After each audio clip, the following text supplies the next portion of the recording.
The following story has been brought to you by StoriesToInspire.org.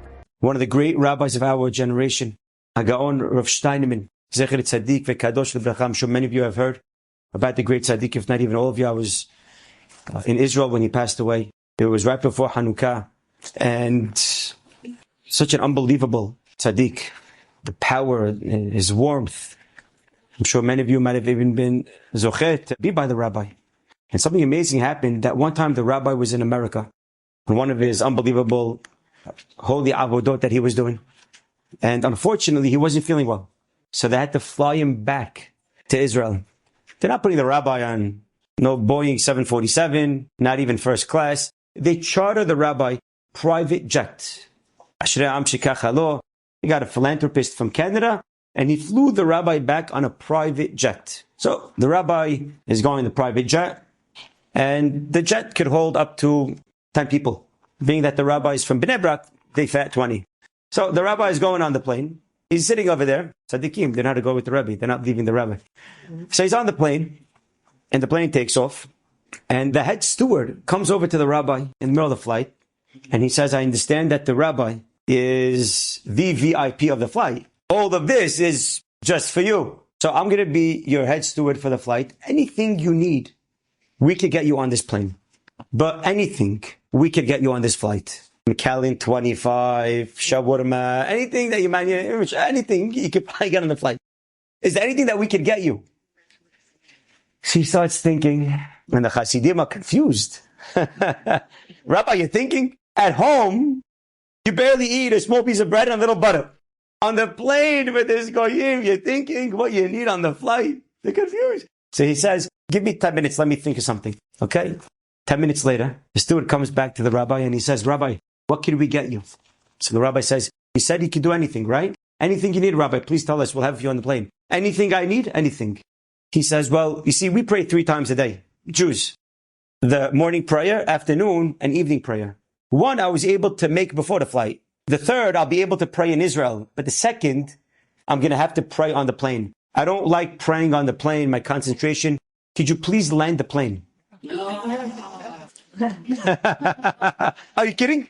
In the middle of nowhere. We'll land the plane? What does that mean to land it? What do you want? You said he was doing it. I was just asking. Okay, he goes to the cockpit. A few minutes later, captain gets on the MC. Gentlemen, please take your seat. We're getting ready for landing. In the middle of nowhere. I don't know where they landed. He landed the plane. Rabbi got off with his minyan. He prays. He gets back on the plane and he takes off. Unbelievable. Rabbi, come on. What are you doing? You understand what tefillah is? Why would I miss one? We can pray on the plane, but it won't be the same. Every tefillah is priceless.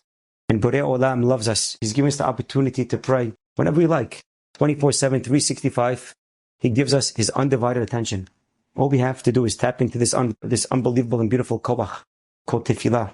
My wife told me a story about a mother that her son was about to get expelled out of school. She got a phone call one day. And they say, ma'am, I'm sorry, your son is misbehaving. We have to pull him out of school. No, please don't. You got to give him another chance. The next day, they gave him another chance. He was a gem, superstar. They couldn't believe it. What happened over here? He went home and his mother gave him some musar. She told him no more playing with your bike if you're not going to. What did she do? They didn't know. Unbelievable. All of a sudden, this boy is acting phenomenal. Wonderful. A few months later, he started acting up again. So they call him out and they say, listen, khalas, you're done. Out. We tried. He did great. I don't know what you did, but he's acting up lately. We have to send him out of school now. She said, you don't understand. You can't. We didn't. He was acting great, but something changed. What happened? All of a sudden he was acting good and now he's not there. Are you doing something? She said, yes. Right after you called me, I decided I'm going to pray for my son. And every single day, I started saying the entire Sefer Tehillim for my son. And that's why he was acting good. So what happened? She said, well, now I'm busy for Pesach. I don't have time to say the entire Tehillim. Ma'am, pick up the Tehillim and make time for your son if you know it's good for you. Is she Chana? She's not Chana. Is she not a holy Jew? She's a holy Jew. And you have the power to pray. And our children and our family members, they could tremendously enjoy our prayers. Everybody needs siyata dishmaya. Enjoyed this story? Come again. Bring a friend. stories to inspire.org.